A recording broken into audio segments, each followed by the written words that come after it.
Okay, welcome back. I'm now going to continue my 32 and 32 with the Montreal Canadiens, the team I bleed bleu, blanc, et rouge for. They finished last season with 31 victories, 45 losses, and 6 overtime/shootout losses for 68 points. They finished last in their division. I believe they finished second last in the Eastern Conference, just ahead of the Columbus Blue Jackets. And as I like to do with every team, I like to display their home jersey and the reverse retro. I got to say, I'm not a big fan of this. When it comes to the Montreal Canadiens, all I think about is red. So I understand it's a reverse retro, but the only red thing they have on the reverse retro is just the C for the Canadians, and everything else is blue, light blue. From what I understand, it's like an homage to the Montreal Expos when they first came in the league back in, I don't know, back in the day. We'll just say that. But yeah, I'm not that big of a fan of the color, and yeah, that's all I got to say. As I do with all these, I like to I either like it or I hate it. And yeah, I got to say, I'm probably more on the hate when it comes to this particular jersey. I'm not. I've already explained myself. There's no point going around in circles. Anyway, so I'll just go over a couple of the off-season signings that they have done thus far. The big one is they did trade for Alex Newhook in the offseason, and they have signed him to a 4-year contract extension, so he'll be there for a minimum of 4 seasons. And the only person that they brought in outside the organization was Lias Anderson, a defenseman for the Los Angeles Kings. He has signed on a 1-year deal. So we'll take a look at the roster, and we'll see who has re-signed, who has yet to re-sign, and who has signed with another team, or traded away for that matter.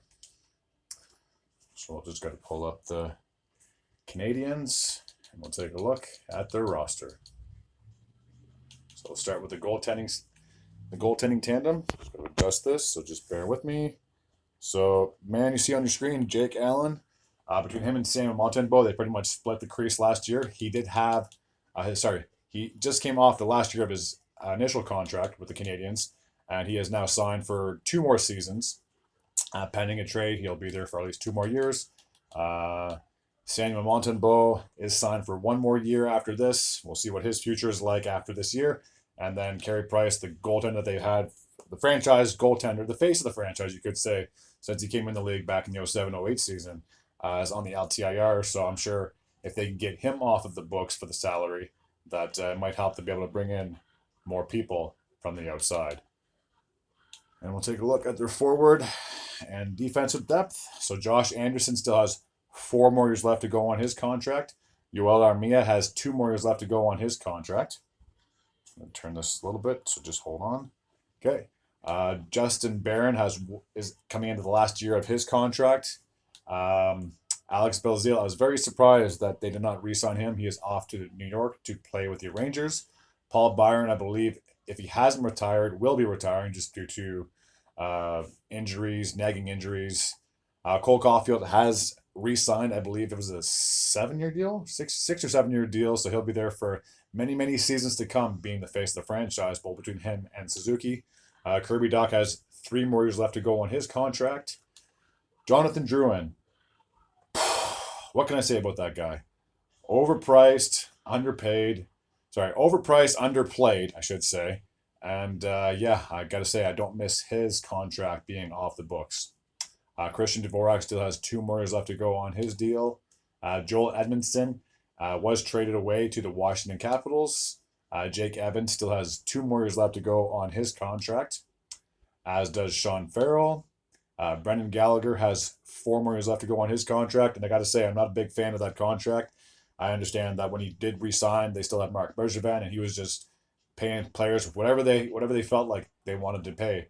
But 6.5 against the cap for a guy who's A, injury prone, and B, starting to show some wear and tear, it's a bad contract in my opinion. They might be stuck with him just like they were with Price. It's going to be hard to trade a player making that much money.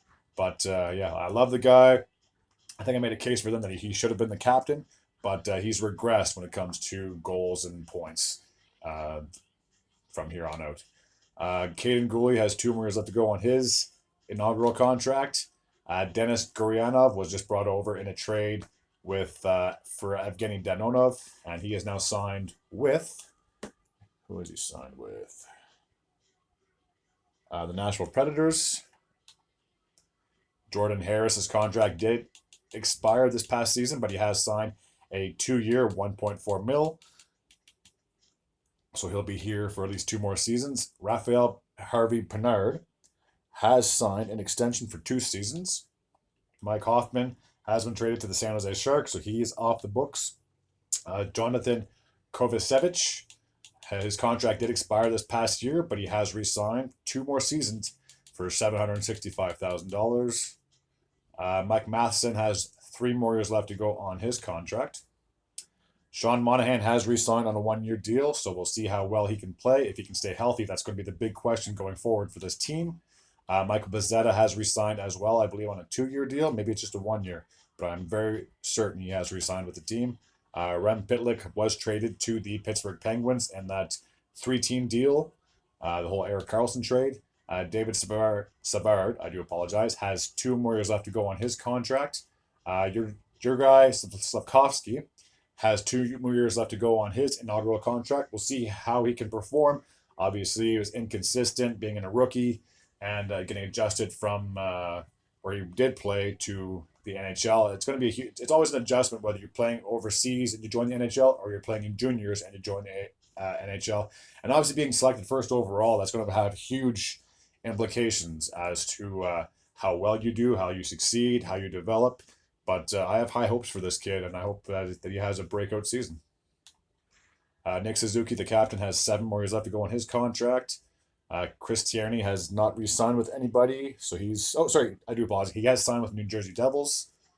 Chris Weidman has 1 year left to go on his contract, and Arbor Xhekaj has 1 year left to go on his inaugural contract. And I believe Jesse Ylonen is still a free agent. So, you still have a few guys have yet to re-sign, but for the most part, they brought in whoever they could to fit in their cap.